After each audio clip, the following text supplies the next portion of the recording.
पहुँचे और वाइट ने वहाँ एक कर्मचारी से पूछा कि ये कौन सी जगह है, ये हम कहाँ आ गए। तब उसने उनको उत्तर दिया कि ये पुराना गलगत्ता पहाड़ की साइट है। अचानक किसी दिशा पर रॉन वाइट ने अपना हाथ बढ़ाकर कहा कि ये वही स्थान है जहाँ पर यीशु मसीह को क्रूस पर चढ़ाया गया था, और वो अपने साथियों को साथ लेकर उस साइट पर आ गए। वहाँ के अधिकारियों के परमिशन के साथ उन्होंने उस साइट पर खोदने का काम स्टार्ट किया और अपने रडार में उन्हें ये पाया कि वहाँ पर लगभग 18 फुट का एक बड़ी चट्टान जमीन के नीचे पाया।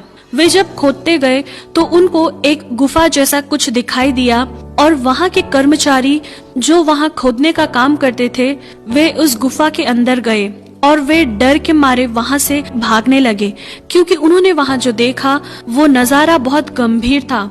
रॉन वाइट ने उन लोगों को अपने पास बुलाकर पूछा कि तुम लोग क्यों भाग रहे हो बिना पैसे लिए।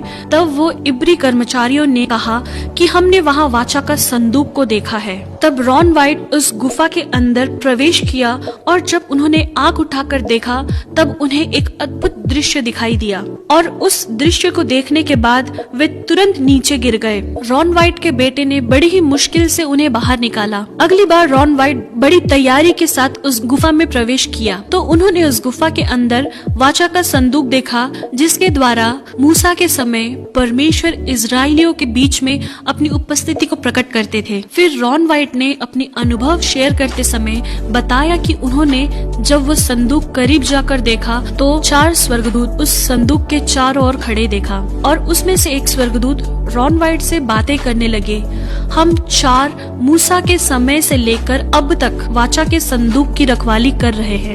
फिर रॉन वाइट ने ये देखा कि उस वाचा के संदूक के ऊपर डामर जैसा कुछ दिखाई दिया और रॉन वाइट ने उस डामर जैसी चीज को वहाँ से निकालकर रिसर्च सेंटर में ले गए। तो रिसर्च के द्वारा ये पता चला कि वो इंसान का खून है जो कई अरसा पुराना होने के कारण सूख चुका है। इस वजह से रिसर्च सेंटर वालों ने कहा हम इसके बारे में ज्यादा जानकारी नहीं दे पाएंगे क्योंकि उस खून का सारा सेल डेड हो गया होगा।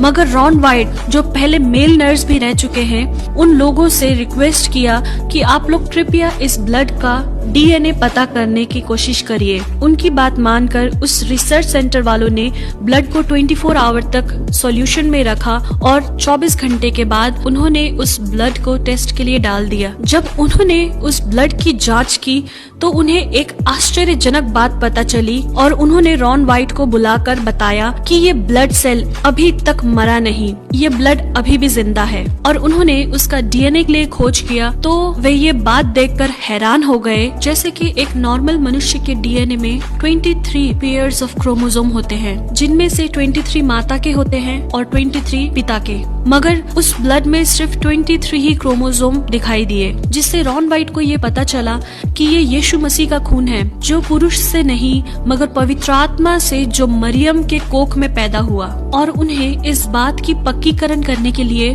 उस वाचा के संदूक के पास फिर से गए और वो जांचने लगे कि वो खून कैसे उस वाचा के संदूक के ऊपर आया। उसी खोजबीन के दौरान उन्हें ये देखने को मिला कि जहाँ वाचा का संदूक रखा गया था उसी स्थान के ऊपर गुफा में एक दरार दिखाई दिया। उस दरार में भी वैसा ही सूखा ब्लड उन्हें देखने को मिला और मालूम हुआ कि वो ब्लड ऊपर से ही बहता आया है। इसके द्वारा उन्हें ये पता चला कि इसके ऊपर वो स्थान है जहाँ पर यीशु मसीह को क्रूस पर चढ़ाया था। और यीशु मसीह की मृत्यु के समय बाइबल में लिखी हुई उन बातों को रॉन वाइट ने याद किया कि धरती डोल गई और चट्टानें तड़क गई। ऐसा वचन मत्ती 27 के 41 में लिखा है। ये वो दरार था जो यीशु के समय में हुआ था, जिसके द्वारा यीशु का लहू बहते हुए उस वाचा के संदूक के ऊपर गिर गया। और उनके हिस्टोरिकल स्टडीज के दौरान उन्हें मकाबिस के किताब से ये लिखा मिला कि यिर्मयाह नबी ने परमेश्वर का संदूक एक गुफा के अंदर छुपाया था। इस किताब को पढ़ने के बाद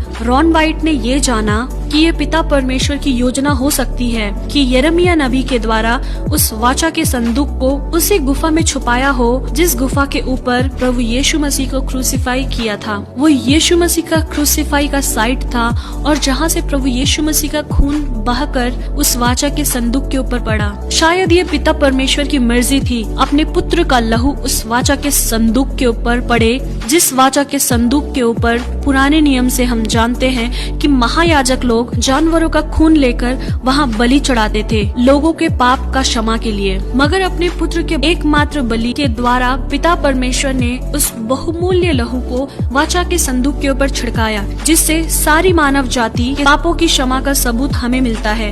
प्रियो, ये बात रॉन वाइट सारे मसीहों को बता नहीं पाए, उनका देहांत हो गया। मगर रॉन वाइट ने जो जो बाइबल की खोज किया है वो सब हम उनकी वेबसाइट में देख सकते हैं। शायद हमें इसका पक्का सबूत ना भी मिले, मगर मैं एक बात जरूर विश्वास करती हूँ और आप लोगों को ये बताना चाहती हूँ कि हमारे प्रभु यीशु मसीह का लहू आज भी जीवित है, क्योंकि इब्रानियों की पत्री में लिखा है, नई वाचा के मध्यस्थ यीशु और छिड़काव के उस लहू के पास आए हो जो हाबिल के लहू से भी उत्तम बातें करता है। हाँ मेरे प्रियो, हमारे प्रभु यीशु मसीह का लहू हाबिल के लहू से भी उत्तम बातें करने वाला है, जो आज भी जिंदा है। और उसी लहू आपको और आपके घर वाले को इस महामारी के बीच में रक्षा